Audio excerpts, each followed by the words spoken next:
Enotino matarika parko da Rio de Marachi liga mar Fario Prario kodangweno odiochieng' mabende biro bedo e historia kako odiochieng'no mabad migawo mar doho koro nowuok oko ayanga ka ging'anyo gi kwedo seyo doho ma osebed kitimo kod sirikal mar Kenya Kwanza kotelne kod jatend piny William Ruto. Bad sirikal mar doho singo ni gibiro dhi nyime mar kedo ne chike mapacho ka magiwacho ni omiyo gi teko mar chung' kar kendgi kendo matiyo tijgi ka gikwero sirikal mondo mi kik donjre kod tije magi notimore ka bende koro ng'anyo no bag kata ng'anyo mamuol mano bagi boma Nairobi kaka achiel kod bombe mamoko kamoting'o boma ma Siaya ka achiel kod boma no mabungoma gi bombe mamoko. Bende kawuono jata tije mar bad migawo mar doho Anamadi otieko tije ayanga tok tiyo kuom thuolo mar higni 10 ka bende ne obagne nyasi manotelie kod ogai mar doho mano Martha Koome. Bende migawo mar somo koro egolo chike ne skunde e pacho ka mago mag primar kaluwore kod weche maliekore ni jonyuol koro kwa omenda mar gero kuonde somo kata classrooms kamoko kuom skunde wacho ni gionge koda kama ginyalo kete jopuonjego mano timo penj mar KPSEA ka bende koro migawo mar somo wacho ni jopuonjrego onego dhi nyime kod somo gi lewni mane gin go kata lep skul mane gisomo go higa mokalo kendo giti kod thuolo manitiere kuonde magisome. Warang'ane moko weche ma wamiyo pek. We are going to surcharge those that have authorized the spending of public money on an exercise that is null and void ab initio. Okinde mapacho kaka wuono bago ng'anyo ka gikwedo jatend piny donjore gi tije mag doho. For the past 10 years, ladies and gentlemen, I have been privileged to lead this remarkable institution, a journey I embarked on with a fervent commitment to justice. Jata tije mar doho Anamadi odhi rutaya tok tiyo kuom higni 10. Jonyuol manigi ich wang' nomonjo skund sekondar ma Olereto e Transmara kuom siko ndiko duoko marach e penj mar KCSE.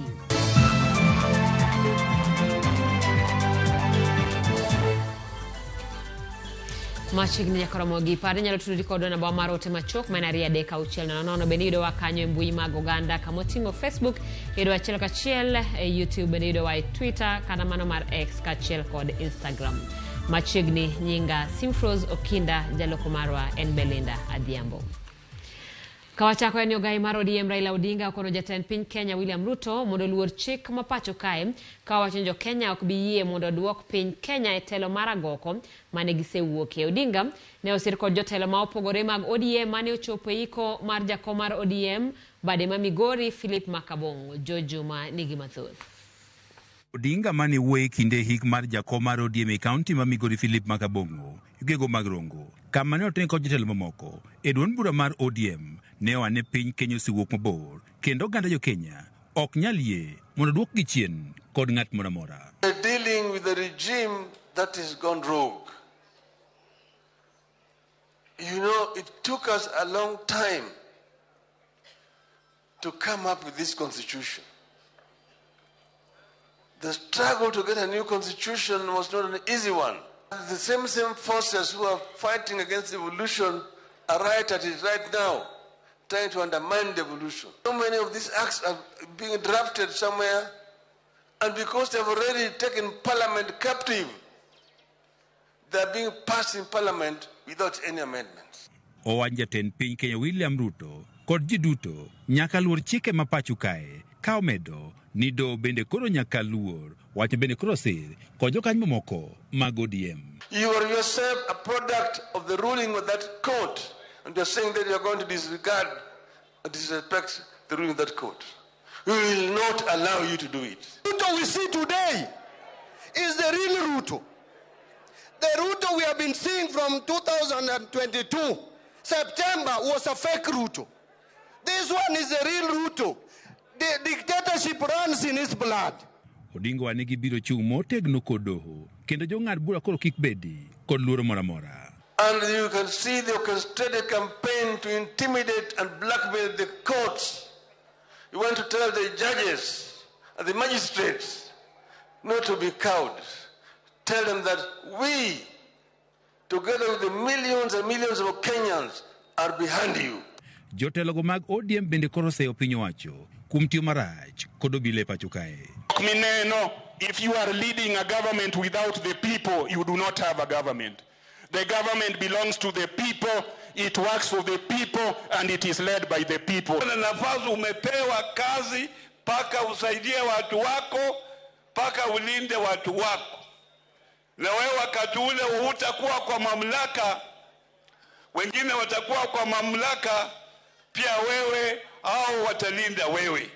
Bende gijiwo riwruok mag jotelogo moyier kaachiel kod oganda e gwego mag Nyanza. Winjo ni giwacho niya, ni wan noyierwa gi ODM be onge kuma waselande ni wawe ODM.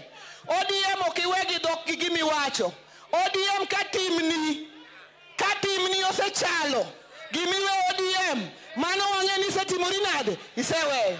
Ningeomba tushughulikie kufanyia hawa wananchi kazi badala ya kupigana, badala ya kuongea vibaya, kwa sababu zile viti ambazo tunasema tunazitaka tayari Mungu anajua ni kiti gani utakalia. That is kama atakupatia kiti ingine.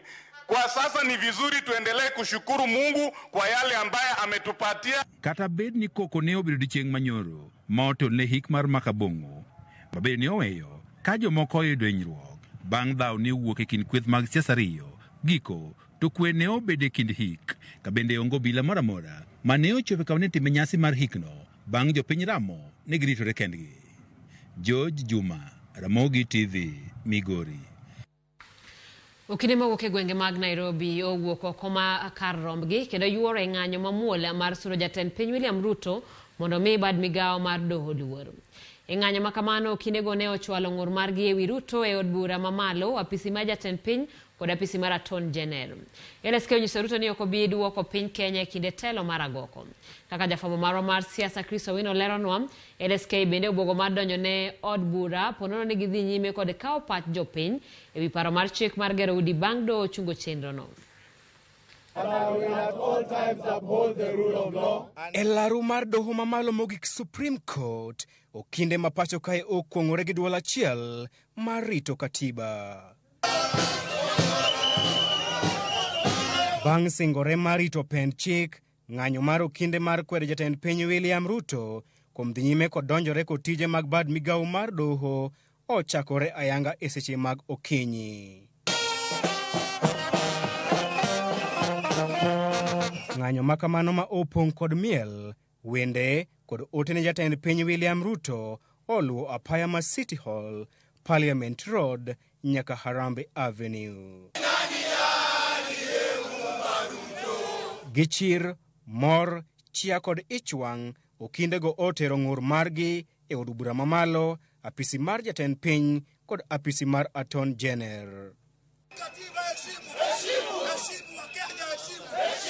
LSK odhi nyime kod chung' motegno ni ok gibi yie ne jatend piny William Ruto mondo odwok piny Kenya e telo mar agoko. And this is a show that the Law Society of Kenya will not watch as attempts to bring back dictatorship, as attempts to water down and affect the independent institutions is made by the executive. Wawacho ni ker nyaka winjwa nikech ker noting'o mbuma mowacho ni odhi protect katiba. Katiba e gima pend chik marito Kenya kae. To ka noting'o chik noting'o mbuma mowacho no dhi rito pend chik, mano nyaka rit kaka nowacho no. LSK Ramon Jayal buche biro dhi nyime kod ng'ado buche kaluwore kod chik ma ok kaka Ruto dwaro. Decisions by the courts will not be made on the basis of what the president wants, but on the basis of what the law is and what the courts interpret the law to be. Wasewuotho wadhi ka president mwachako wuotho kae. Gima wawacho ne ker en ni ng'ato ka ng'ato nyaka lu chik, onge ng'ama nya bedo oko mar chik. Kopo ni watiyo ka chik onge, to biro bedo gi anaki, gimiluongo ni anaki, ma koro ng'ato ka ng'ato teke modagole. Od bura mamalo bende okodong' chien e kinde ma LSK obwogo mar dhi e doho mar donjo ne opisas mag od bura poni od bura odhi nyime kod kawo pach jopiny ewi paro mar chik mar gero udi. What we are going to do, and this is not an idle threat, we are going to surcharge those that have authorized the spending of public money on an exercise that is null and void ab initio. there is a court order stopping the processing of the bill. So therefore, any expenditure that will be incurred in that process is an illegal expenditure, and we are going to take action on those that will have authorized it.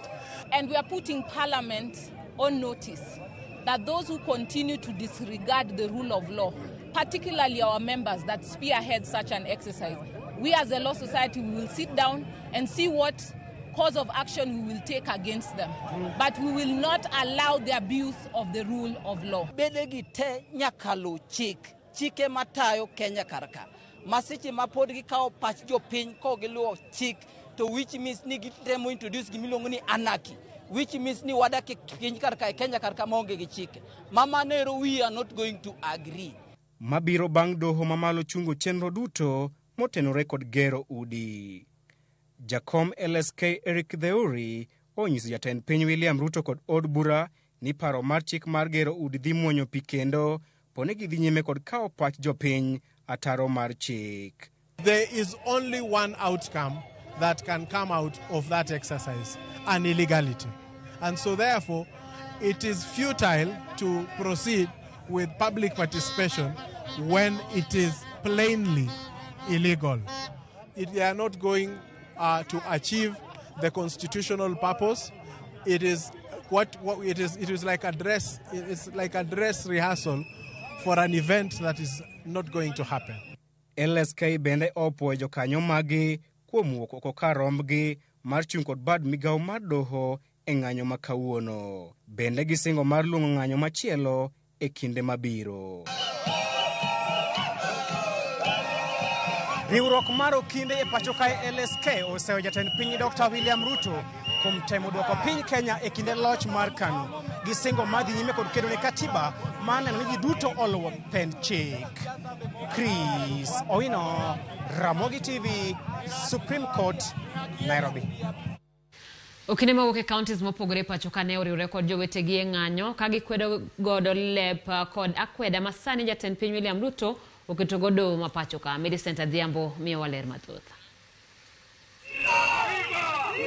E county ma Siaya, okinde ne obago ng'anyo ka wuotho e apaya mar chuny bomano kotelnegi kod jang'ad bura maduong' e doho ma Siaya, Okanda Leonard. Okindego owuok oko mar siro riwruog okinde pacho ka e kwedo okang' ma jatend piny William Ruto osebedo ka kiro godo weche e wi doho ma pacho ka gikone Ruto mondo we doho oti kalure kod chike ma pacho ka. Wakwedo wach mar ker mar sakasa kotimo gik mokiyo mok ni kare mar attacking the judiciary, or attack judicial officers, to attack the independence of the judiciary.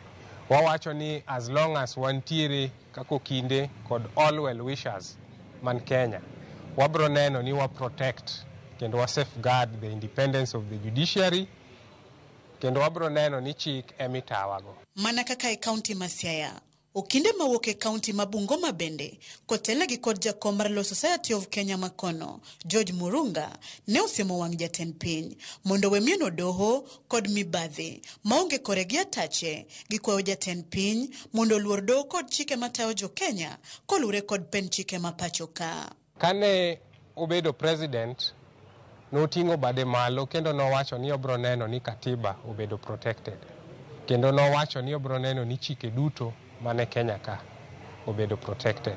Nito koro wacho ni okobi luwo kata okobi neno ni otiyo kod orders moa e doho. Wanyise ni oyo orders mag doho nyako respect kendo nyako ne ni oketo gi mbele. Oken above the constitution. On behalf of the Law Society, West Kenya branch, we condemn those attacks and we advise that the president follows the rule of law, just like he took his oath of office. There was no other oath of office, because for purposes of ensuring that there is good functioning in a good democracy, we must always and at all times obey the rule of law. Kai county ma Mombasa, ng'anyo makamano ne obagi apaya ma Nyerere kod Nkrumah nyaka e doho ma Mombasa. Okinde makono bende ne oseo jatend piny William Ruto kuom puso weche magikoni geto bwogo jong'ad bura kendo rocho ratiro mag chike matayo doho. Gikwayo jopiny mondo owuog oko mar kwedo weche makamago. Bende gijiwo jong'ad bura kaachiel kod apisas duto mag doho mondo kik mbek tole tijegi nikech weche makamago. All judicial officers, and we are urging them to remain steadfast to upholding the rule of law and not be cowed or intimidated by the words of the head of state. And urging members of the public to also weigh in and stand firm against such attacks. And we wish to remind the President of the Republic of Kenya that there is a reason why there is separation of powers in the three arms of government, and he is not above the law, and judicial independence must prevail. Millicent Adhiambo, Ramogi TV. Kapod wantiere wechego mag doho en ogai mar doho Martha Koome wacho ni ok obi yie mondo dwa nying doho gi weche maonge atach gi kata matin. Koome wacho ni doho ikore mar rakore kod mibadhi ma omako jang'ad bura moro amora. Omedo kwayo jokenya mondo osir kendo mak motegno chike ma pacho ka oseyo jatend piny kuom weche makamago. We are ready to process any complaints against any judge or judicial officer who is implicated in corruption or in any other acts of misconduct, and state that we abhor corruption in all its formats, be it bribery, which is indeed a crime. However, such complaints must be launched and processed in the manner prescribed by the Constitution. Days are gone when officers were hounded, judges, judicial officers were hounded out of office through name calling and naming and shaming. The Judicial Service Commission, which is the body mandated by the Constitution to deal with matters of complaints, will only act on the basis of evidence and not on blanket statements or allegations that have not been substantiated. Doing otherwise will mean that we will be overthrowing the Constitution.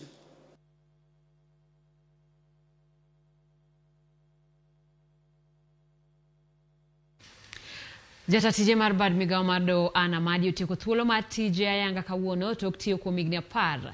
E nyasi mar goyo ne oriti, Amadi oduoko erokamano ne doho kuom sire tije kendo kelo lokruok maduong' e chenro mag doho e thuolo mare. Ogai mar doho Martha Koome opwoyo Amadi ahinya tije mar nyuako lony manyasani e yalo buche mapacho ka. Jatatije mar bad migao mar doho Anna Madi owuok e apisi ayanga kawuono tok tiyo e apisno kuom thuolo mar higni 10. Amadi jal mar ariyo bede apis ni e bwo chike manyien mag higa 2010 to ka otelo kowuok kuom Gladys Boshule. Okinde kod jotije mag doho nochokore e doho mar Supreme Nairobi e nyasi mane otelie kod ogai mar doho Martha Koome. Ka owuok e apisi, ano yango moko kuom okenge ma doho goyo e thuolo mare kama duong' en tiyo kod lony manyasani e yalo buche. For the past 10 years, ladies and gentlemen, I have been privileged to lead this remarkable institution, a journey I embarked on with a fervent commitment to justice, efficiency, and unwavering service to the people of Kenya. We have traversed many a landscape together, witnessing both triumphs and tribulations, all of which have forged an indelible mark on my soul. I'm especially proud that we have modernized court processes, embraced technology, and strive to make justice accessible to all. Wach mosir kod ogai mar doho Martha Koome kopuoyo maino ma Amadi noketo e rieyo chenro mag doho. You came into office and worked towards creating systems, very high standards set by the Constitution of Kenya 2010. You established very clear administrative policies and implementing every standard operating procedure for every activity that we undertake as a judiciary.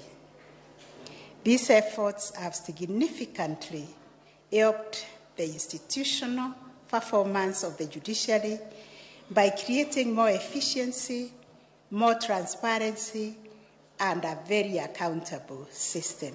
Amadi kata kamano bende olero ni thuolo mar tije ne okokoso achiedh nade maka kod kacha. We have equally faced a lot of challenges, including the perennial backlog issue, challenges in the implementation of innovative case management systems, and streamlining procedures. We've weathered the storms of misconduct and perception of misconduct, upholding the highest standards of integrity and accountability. Amadi woki apisi e kine madong mapacho ka nikod achiedh nade kamoting'o seyo miluoyo kuome kod jatend piny William Ruto. Amadi okawo thuolo ni mar paro ni okinde mondo ne ni girito chike mapacho ka gitekre giduto. Let us continue to uphold the independence of the judiciary with unwavering resolve. Let integrity remain our armor, efficiency your engine, and the pursuit of justice your guiding star. Remember, in every courtroom, in every judgment, you wield the power to shape the destiny of not just the litigants before you, but also that of our nation. Jalup Amadi Paul Ndemo ema biro tayo chenro mag doho kaka jatatije yor kojolo nyaka chieng' yier jal mabiro kawo apisno ayanga. Jood bura mar 15 mawuok e gwenge mopogore opogore wuok oko kendo singo mar siro jaod bura ma Kiharu Ndindi Nyoro e laro kom ten piny yiero mar higa 2032. Jotelo go ne osungo Ndindi Nyoro ma bende en jakom komiti mar od bura mochung' ne loso budget kuom chia mare ka giwacho ni en kod nyalo mar telo ne Kenya e higni mabiro. Ne gipako chenro mare mar gero skunde rang'iny mamalo kaachiel gi miyo jopuonjre chiemo e chenro motisi ni masomo bora program. Nagere mwere adwethe mutikama tunasema hiyo pesa ambayo umeset kwa vijana. Na mimi nasema very clear because we also want a country that is led by honest men and women. What we have done in Honorable Ndindi Nyoro. Huyo kijana Ndindi Nyoro ambaye ako na ndoto nzuri ya masomo kwa watu ya Murang'a, kwa watu ya Kiharu, mkisikia yeyote anamtafuta, mimi naomba mumuvije. Duol makedo gi mibadhi EACC ondiko ne jagoro e migawo mar apeyni mondo chunge tich midusa maduong' mar apeyni kuom tiyo gi otese mabandia mag somo. Midusa no nochwal e doho ma Kiambu dwe mokalo kuom tiyo gi otese somo mabandia mar yudo digri mare ma bende notiyogo e chwalo timo somo masters kod PhD. EACC bende wacho ni gimedo nono weche mathoth mag tiyo gi otese mabandia e piny owacho mamalo kod mago mag counties. Sasa hii ni kesi ambayo inahusu haya mambo ya forgery of academic certificates katika nchi yetu ambayo imekuwa changamoto moja kubwa sana. Mahali watu ambapo hawaja kwenda shule wanaenda wanagushi makaratasi na kujifanya eti wao wamesoma kufikia viwango fulani. Kuna wengi ambao wamefanya forgery ya degree certificates, wengine diplomas, wengine wanatumia hizo forged certificates hata kuenda kufanya masomo ya juu zaidi yakiwemo PhD na masters. Kesi ambayo tunazungumzia hivi leo ni kesi ambayo inahusu afisa mmoja wa ngazi ya juu serikalini katika wizara ya barabara ambaye ni engineer, superintendent engineer, yule ambaye anawasimamia engineer wengine, na yeye inasemekana ya kwamba alifanya forgery ya degree ya civil engineering na akitumia degree hiyo akaajiriwa kama director wa roads and transport katika county government ya Kiambu. Akaendelea kufanya kazi hapo na akitumia cheti hicho ambacho ni gushi akaweza kwenda katika chuo cha JKUAT. Sadeg deka prare kodario ka wiwe mokongo cheno mar OIMORE kama bende yaneno kanyo kuoro ote na bwa marote machuoka ria deka uchelno nono. RAMOGITV oduor Julius kaintiere Marenga Beach, Posho Mill ma Kenya Matek Maragoko. RAMOGITV en Jackton Odolwa Odando wuode Yimbo Nyamonye Lydia Ruto osetimone ji to be onge tije en mana campaign mar mondo teenager piny an Nyamonye. Rokamano Eric Odemo ka chungi kanyamkago iwacho ni tijo tamo Ruto gwetao. Rokamano nyaka Ramogi waduogo gi weche mathoth.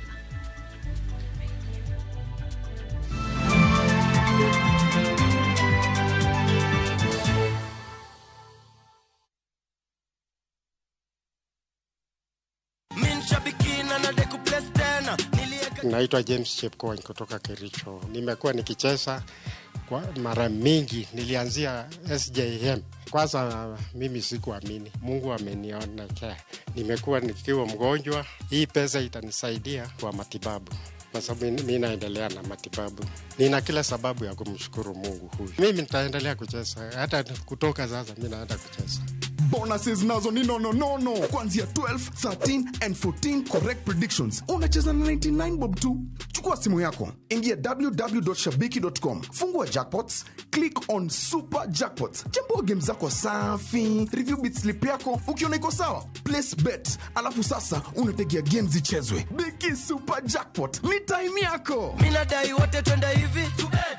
Not for persons under the age of 18. Shabiki.com is authorized and regulated by BCLB license number 587.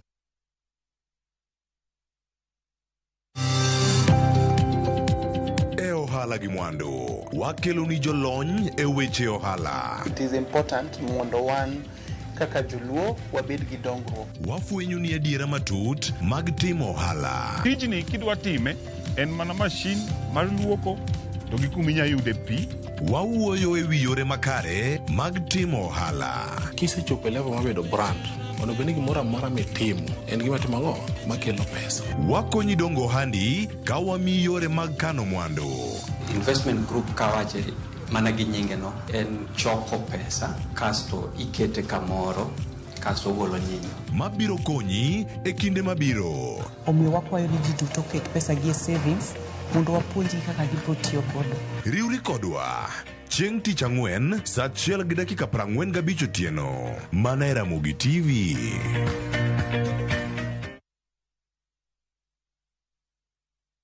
Tindo tikoma na bongo tena kirengaki. Eseki. Asenye nja sobu kimabwana eno wengenjo mano. It's a love story like no other, where jealousy and pretense are obvious between Pragya and Suresh. We bring you Kumkum Bhagya in Kisii. Wow. Watch the drama unfold as Pragya is set to marry another man. Arumu ya kombua. Ani mambi no chote kumusani no ya kombua. Na mambi no chote vya mate aninengia. Watch this beautiful love story of Kumkum Bhagya in Kisii, only on Viusasa. Dial *487*1# or visit viusasa.com to renew your subscription. Wanchimbwa maiso. Ko mio yetamanya ini.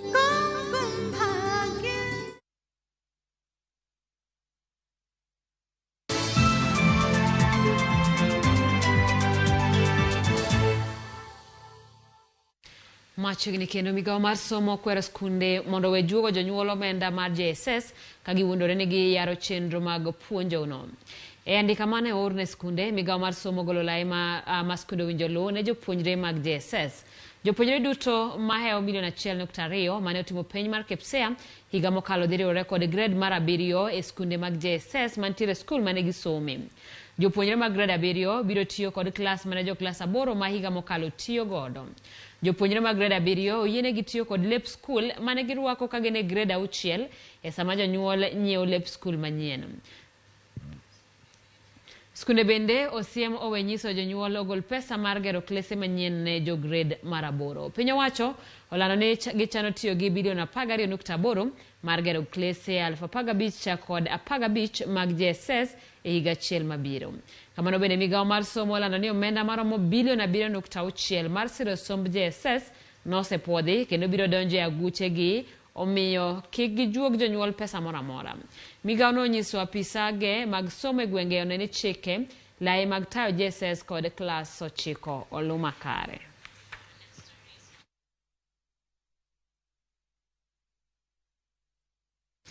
Wadhi e kaunti ma Homa Bay kama sirikal mar kaunti no koro kokale bad migawo mar somo chwalo kony mar omenda kod mwandu mamoko mag somo ne jopuonjre maromo 240 mawuok e familia mayutogi ni piny. Sirno ochwal ne jopuonjre madonjo e klas 9 kokalo e chenro mar Friends to Swim madhi kawo ting' duto mag sombgi. Kaka jafwambo mar e kaunti ma Homa Bay Ali Abich lero, migawo mar somo e sirikal mamalo bende ne ochwalo kony ne jopuonjre maromo 256 e kaunti no madhi konyogi e sombgi ka gichako donjo e klas 9 juma manyien.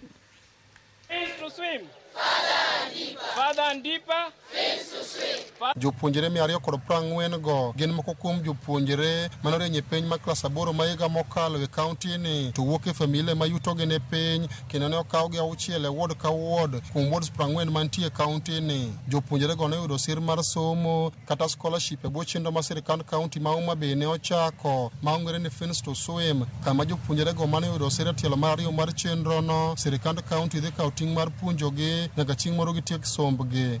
Last year, or the year before last, immediately after our election, recognizing that this county will have many students who will pass their exams highly and will not be able to go to the schools to which they have been called, thereby curtailing their ability to compete with other students from other areas of similar levels of brilliance. And this is why the county executive of Homa Bay under my leadership, together with the County Assembly of Homa Bay, sat down together and agreed that for us to bridge the gap of our students to other students in the county and to make Homa Bay the competitive county and the #1 county that we want it to be, we must make a major investment in education of our children. Ma opogore gi chulo negi school fees, bende jopuonjre go ne yudo mwandu mopogore mag dhi konyore gi skunde mag sekondar ma oluongi ma bende gichako donjo wuok tich juma manyien. Gavana Wanga mane loso e kinde mane osidho ayanga chenro no ne okune jopuonjre go mondo kik ket tuge sombgi. We have given you the fees. The rest of the work is now in your hands for you to be able to swim further and deeper. So students, we are really relying on you. These members of the County Assembly, MCAs Muneno Kagi, Otuonore, ntie gik ma ginyalo timo ne gin giwegi, ntie kuonde ma ginyalo kete pesa mag projects.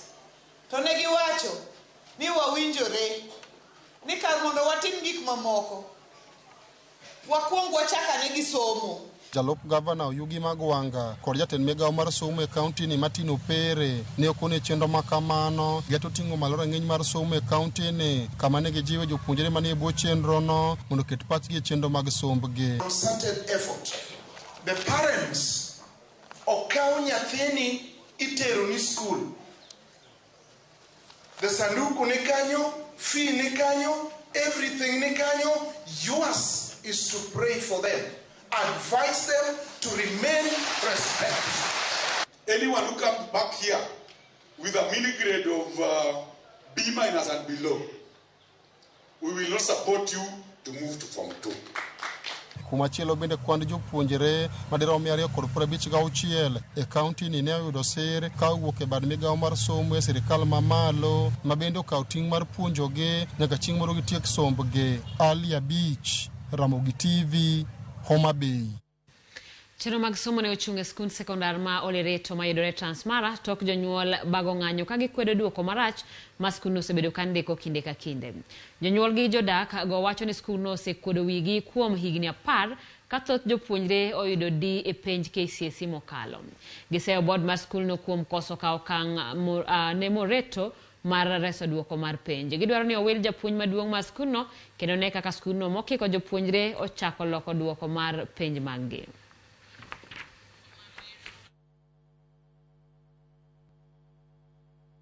Hizi ndio tumefuta mkia karibu Kenya mzima. Hii ndio shule ambayo imetoa mai kubwa, hakuna mwanafunzi hata mmoja anaweza pata hata technical course hapa. Na tuko na technical institute hapa. Wakati wanafunzi wa kwanza walifanya ambayo ni pioneer wa shule, walifanya ya kwanza na walianguka mpaka sasa hivi wameanguka. She has stayed here for more than a decade and we have gotten poor results. We have gotten a lot of E's, we have gotten a lot of D-, and what we are asking is for the change. Tunataka shule ibadilishwe. Hakuna ya kusema kana mtu ameongea, tumeongea kama community Olereko. Tumeamua, tumesema hakuna, hata kama shule ikifungwa wacha ifungwe. Tutabike. Olthieth maduong' ma Homa Bay oyudo puoth kowuok e doho ma Homa Bay mar iko ringre ji 12 mapok oyangi kod wedegi. Ringrego osebedo kar kano ringreno kuom thuolo mar dweche 6 tok tergi kanyo gi obila manokwanyogi e yore mopogore e kor gwenge ma Homa Bay. Bedo ni ringrego pok oyangi kod wedegi osekelo pek e chenro mag tije e kar kano ringreno mane kod thuolo mar kano ringre 22 kende ka sani en kod ringre 15 ma 12 kuomgi pok oyangi. Pondi ringre 12 go wegi ok ofwenyo e thuolo mar ndalo 14 to biro chuno mondo od thiedhno oyikgi. Marwa ma Homa Bay County Referral kae oyienwa kano nyaka ringre 22.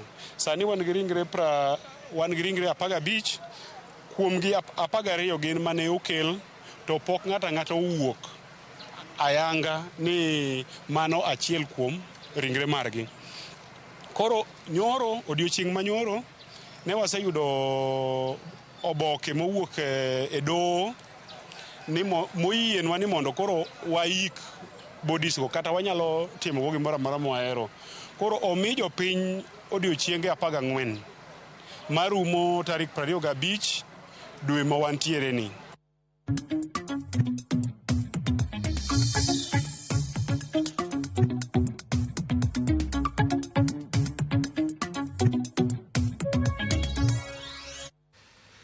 Machiegni weche mag ohala, piny owacho ni chenro manyien mar wuoth mar Electronic Travel Authorization System mano ETA ma nyaka sani osechoko ne piny Kenya milion 150 e yuto. Korang kaka chenro no timore e alap ndeke ma JKIA, jagoro mogirore Julius Bitok wacho ni arita piny ni kare paw ndeke komedo ni timo nonro makare mar jogo madonjo e pacho ka. Omedo ni kuom kwayo 32,000 mag puoth 25,000 duto osepuodhi mar donjo e pacho ka.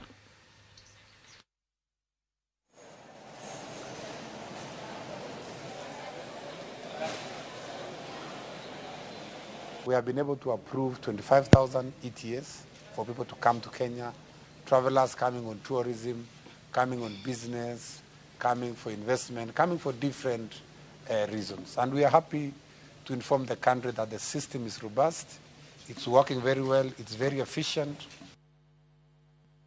Jopur kaunti ma Siaya koro donje pur mar kido manyien mar oduma ka giketo ting' malo ka giwacho ni biro medo yuto margi kod bedo gi chiemo moromo e kaunti no. Kido manyien no mar oduma mong'ere kaka bazuka otere kaunti no kod kambi mar kothe ma Wakala Africa. Kaluwore kod jachung' e lo kambino Collins Achapa, kido manyien mar oduma nyak piyo kipimo kod kido mamoko mag oduma. Jopur mawuok e sub kaunti ma Gemiala puoyo kido ma giwacho ni biro ting'o malo yuto margi kendo biro neno ni gibedo kod chiemo ma oromo.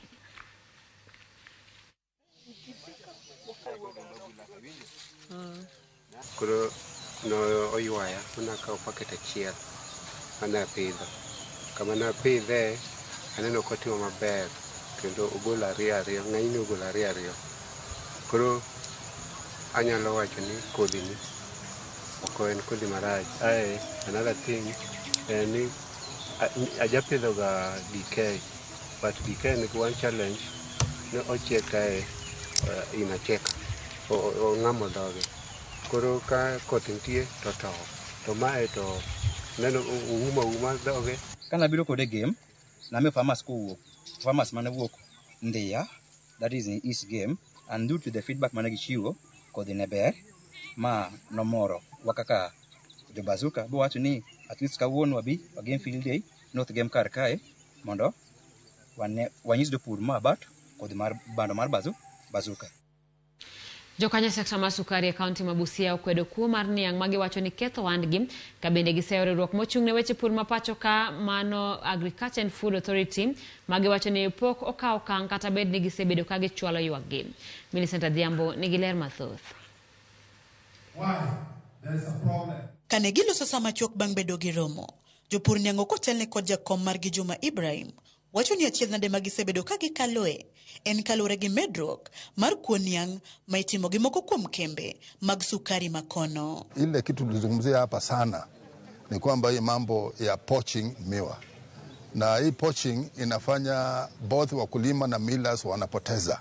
Mambo ya poaching iwachwe, kila mila apande miwa yake na akate miwa yake vile inatakikana. Lakini mambo ya kupoach huku na huku sio nzuri.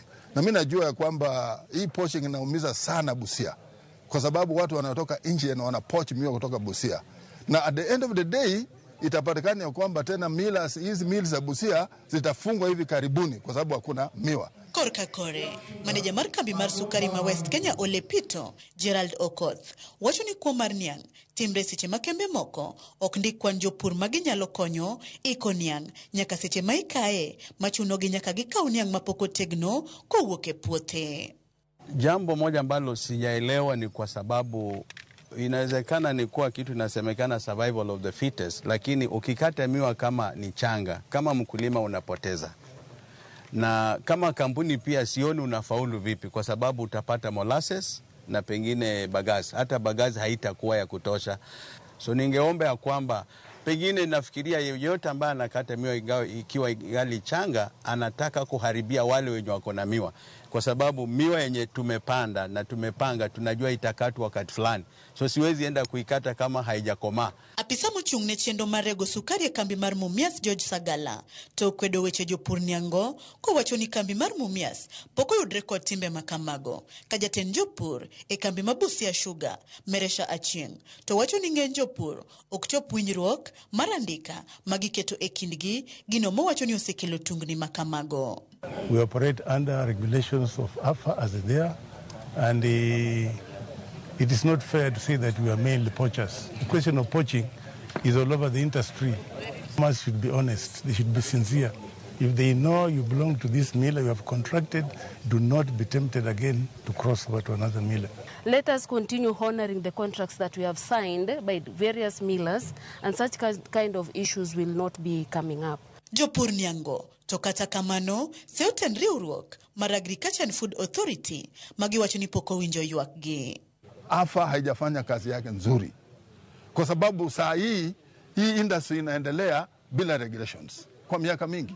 Hii industry inaendelea bila act kwa miaka mingi, na hiyo inamaanisha kwamba hakuna sheria ambayo unaweza kupeleka mtu kotini. Commissioner Kipchumba Ruto kachiel kod jatend migawo mochung' ne weche pur e kaunti no osingo mar miyo jopur ratiro ka gimedo ni gisekawo okang' mar pedho jogo ma osebedo ka donjore gi kuo mag niang'. We require sanity in this subsector. We have said tractors should not vary cane to the factories at night, and no sugar cane should be cut at night also. And Mumias is raiding the Mumias. I don't want to talk too much. It's wrong for you to raid somebody's house anyway, because for them they have been moribund for whatever. So suddenly they are milling. Where are they getting that sugar from? Is it from Uganda or is it from Busia? Millicent Adhiambo, Ramogi TV. Meli manyien mawuok e piny Korea ne ogo e wath ma Mombasa e thuolo mokwongo mar chako chenro makelo mwandu e pacho ka kokalo e wadhno ma Mombasa. Melino mar kambi Korea Marine Transport Company mani kod bor mar mita 222 ne ogo gi container 1,000 mani kod bor mag fut 20. Jaratije wath ma Mombasa Captain William Ruto ne okoni biro mar melino en ranyisi ni wath ma Mombasa medo lombo weg kambe mopogore mag meli makelo ohala e pacho ka. Weg melino ne okoni gimor gi chenro matayo kata mitayo wath ma Mombasa kendo nyiso geno ni gibiro tiyo kamoro achiel gi wath ma Mombasa e loko ohala.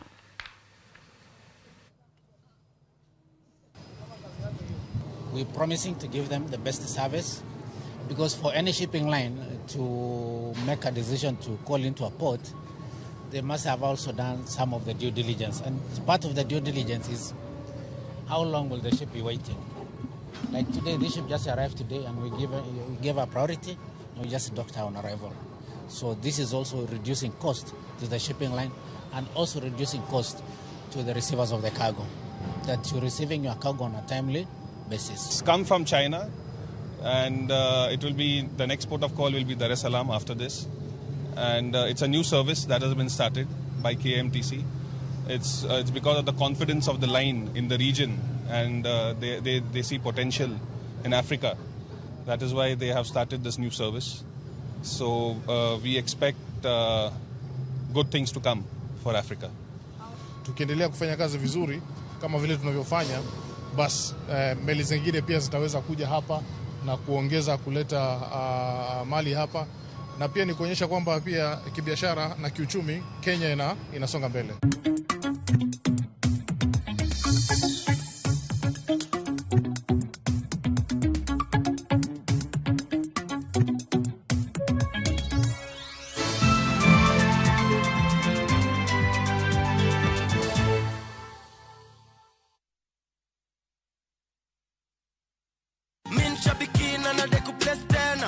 Januari hii mimi ndio nimechomoka. Mtaani ni Lang'ata. Nilikuwa naenda hustle yangu asubuhi na jiprepare. Ndio naona message. As usual, mimi uchambua na compare games vile zinaenda. Najua which is a winning team na gani ina draw, gani ina lose. I look for a charity where children wako needy. At least I support them. Bonuses nazo ni no. Kuanzia 12, 13 and 14 correct predictions. Unacheza na 99 bob tu. Chukua simu yako. Ingia www.shabiki.com. Fungua jackpots. Click on super jackpots. Chambua game zako safi. Review bit slip yako. Ukiona iko sawa, place bet. Alafu sasa unategea games zichezwe. Biki super jackpot. Ni time yako. Mina dai wote twende hivi. Not for persons under the age of 18. Shabiki.com is authorized and regulated by BCLB license number 587.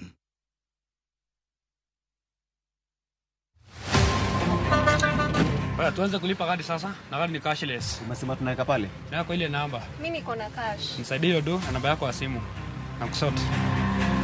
Kama wewe ni abiria wa matatu, iwe safari fupi au ndefu, hakikisha umelipa nauli yako ukitumia fomu za kidijitali. Hakikisha umepata risiti yako kwa simu yako in case kuna issue na unahitaji kulipwa na insurer. Risiti yako, yani your digital receipt, ndio ushahidi wako. Mambo ni digital. Wasiliana na mhudumu wako wa bima kwa maelezo zaidi.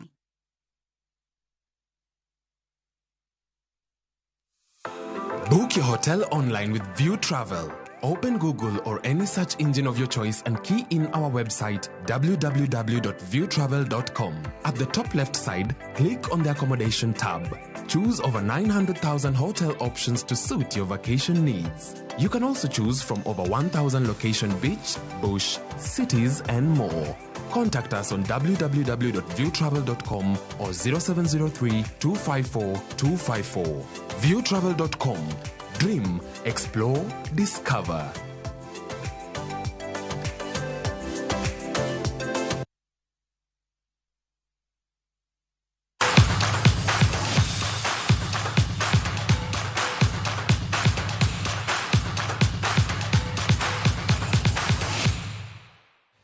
Machiegni pau tuke joloch nyadiboro e tuke mag Kenya Cup KCB-RFC biro gocho gi Mwamba RFC e tielo mar ang'wen mar Kenya Cup gi kodirane. Nyaka ne season masani chakre, KCB oseloyo tuke adek ka gin gi points 15 kendo gin e thuolo mar ariyo tok Brass Sugar. Kocha margi maduong' Kati Solago wacho ne gigeno medo timo maber mana kaka ne gichako season ne, kokwayo johera mag timno mondo juog oko osergi e tuke kare tugono ma Jumapil.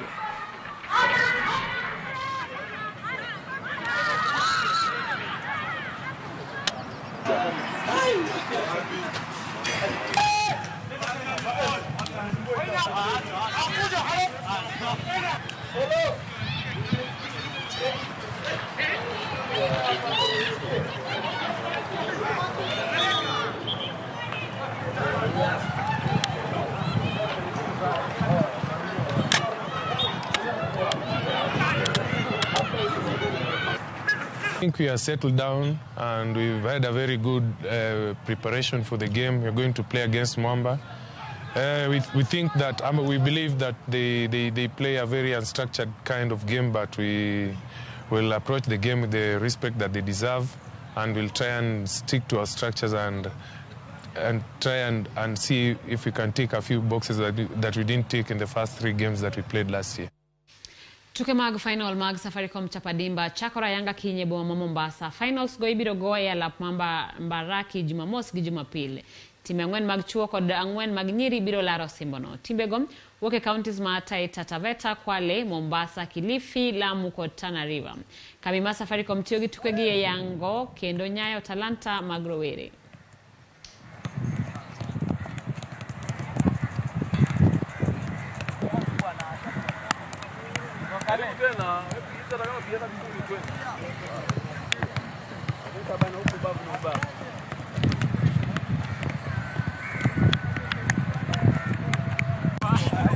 Kwanza tunashukuru Mungu mali tumefikia so far. Haijakuwa rahisi hivyo.